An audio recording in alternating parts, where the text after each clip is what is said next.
Tuhan sertamu.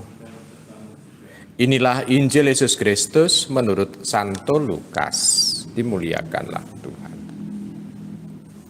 Ketika Yesus hampir tiba di Yeriko, ada seorang buta duduk di pinggir jalan dan mengemis. Karena mendengar orang banyak lewat, ia bertanya, "Ada apa ini?" Kata orang kepadanya, "Yesus orang Nazaret sedang lewat." Maka si buta itu berseru, "Yesus anak Daud, kasihanilah aku." Orang-orang yang berjalan di depan menyuruh dia diam.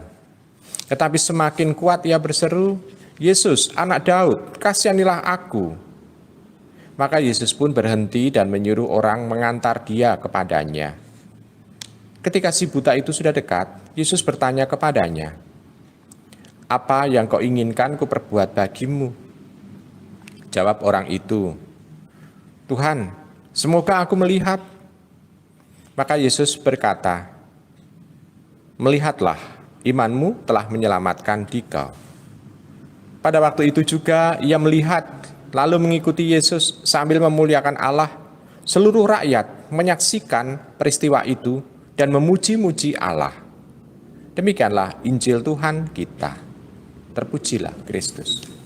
Ibu, bapak, saudara-saudari yang terkasih dalam Yesus Tuhan, Tuhan mengatakan, "Melihatlah imanmu telah menyelamatkan dikau." Ada sesuatu yang luar biasa iman orang itu. Tadinya dia mendengar siapa yang lewat. Orang-orang mengatakan Yesus orang Nazaret. Pengenalan banyak orang mengenai Yesus, pribadi Yesus adalah Yesus orang Nazaret. Lalu si buta itu tidak hanya mengenal Yesus sebagai orang Nazaret saja, yang hidup di Nazaret, berasal dari Nazaret, tetapi dia mengetahui identitas Tuhan Yesus dengan mengatakan, "Yesus anak Daud, kasihanilah aku." Jadi dia langsung bisa menangkap siapa orang yang lewat itu yang membuat keributan dan kerumunan banyak orang yang ada di depannya itu. Dia melihat dan mengetahui bahwa identitas Yesus itu adalah orang yang mampu mengasihani dia. Ya, di situ kita bisa melihat bahwa kendati matanya buta, tetapi hatinya, mata hatinya itu tetap terbuka. Jadi mata fisiknya tertutup, tetapi mata hatinya terbuka dan mampu untuk melihat. Dan setelah dia dipanggil, dia lebih dalam lagi untuk menyebut siapa yang memanggil itu. Dia mengatakan, "Tuhan, aku ingin melihat." Jadi dia langsung mengatakan Tuhan. Jadi ada sesuatu dari sedikit demi sedikit pewahyuan tentang Tuhan Yesus itu justru ditangkap oleh orang buta itu. Sehingga Tuhan Yesus mengatakan, "Melihatlah." Hanya dengan bersabda. Dan sabda itu betul membuat dia mampu untuk melihat.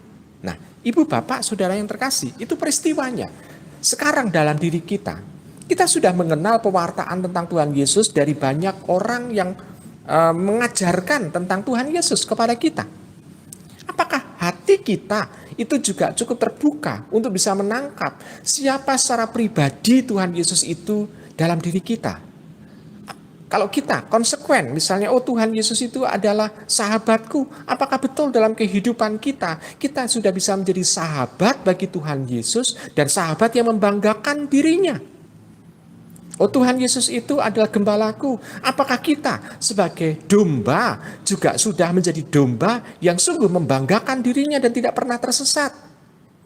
Nah, maka kita bisa melihat kita juga harus mempunyai sesuatu yang pribadi, relasi pribadi dengan Tuhan Yesus, dan itu yang membuat kehidupan kita akan berubah.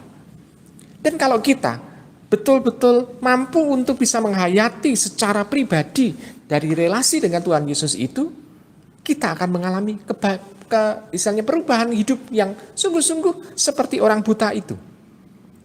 Orang buta setelah dia disembuhkan oleh Tuhan Yesus, dia memuji Allah dan mengikuti Tuhan Yesus.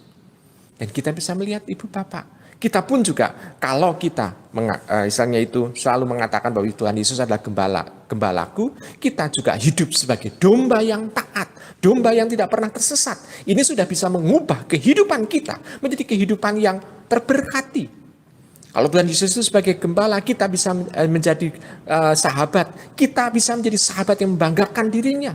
Dan di situ kita bisa melakukan apa saja seperti yang sudah dilakukan dan diteladankan oleh sahabat kita, Tuhan Yesus. Jadi pendek kata di situ. Nah, terutama kita akan sulit untuk bisa berubah semangatnya kalau kita menganggap bahwa Tuhan Yesus itu adalah pengabul doa bagi saya. Berarti tampak dia hanya menghadap Tuhan Yesus kalau mengalami kebutuhan. Kalau mengalami kebutuhan, dia tetap mempunyai jiwa seperti pengemis saja yang hanya minta. Tapi tidak mempunyai relasi yang akrab dengan Tuhan Yesus. Jadi permohonan ini adalah doa tersendiri bagi diri kita. Dan pengenalan akan pribadi Tuhan Yesus itu adalah bagian dari doa itu. Dan diharapkan hari demi hari kita makin dalam, makin intim dengan Tuhan Yesus itu, sehingga perubahan-perubahan dalam kehidupan kita ini makin lama, makin membuat hidup kita itu makin berubah dan semakin mirip dengan Tuhan Yesus pula.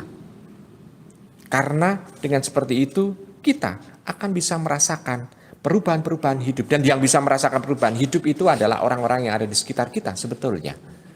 Dan orang-orang itu pun juga kalau misalnya dia melihat ada perubahan-perubahan yang baik dalam diri kita, tentu dia akan mengatakan kepada kita, kok kita bisa berubah menjadi pribadi yang baik, itu bagaimana caranya.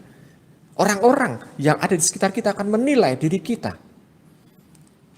Jadi kita bisa minta bantuan mereka untuk bisa membuat diri kita ini, apakah perubahan yang ada dalam diri kita ini sungguh-sungguh mempunyai makna tersendiri, mempunyai istilahnya menjadi alat bantu untuk hidup dalam berjemaat bersama dengan yang lain.